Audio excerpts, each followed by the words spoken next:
জুলাই গণঅভ্যুত্থানের পর ভারতে আশ্রয় নেওয়া কার্যক্রম নিষিদ্ধ আওয়ামী লীগের সাধারণ সম্পাদক ওবায়দুল কাদেরের শারীরিক অবস্থা সংকটাপন্ন। শারীরিক অবস্থা খারাপ হওয়ায় গত বৃহস্পতিবার রাতে স্থানীয় অ্যাপোলো হাসপাতালে ভর্তি করা হয় তাকে। অবস্থার অবনতি হওয়ায় পরে ভেন্টিলেশনেও রাখা হয়েছিল।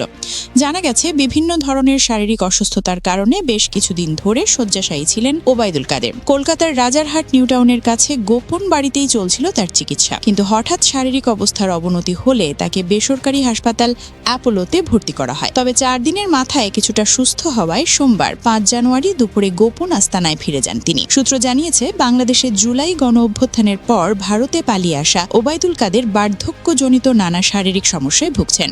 নিউটাউনের বাড়িতে তাকে অক্সিজেনও দেওয়া হয়েছে। তবে হঠাৎ অবস্থার অবনতি হলে প্রায় সংজ্ঞাহীন অবস্থায় তাকে অ্যাপোলো হাসপাতালে নিয়ে যাওয়া হয়। সেখানে তাকে ভেন্টিলেশনে রাখা হয়। সূত্র আরও জানিয়েছে, হাসপাতালে ভালো লাগছিল না ওবায়দুল কাদেরের, তাই বাসায় রেখে আপাতত চিকিৎসা দেওয়া হচ্ছে।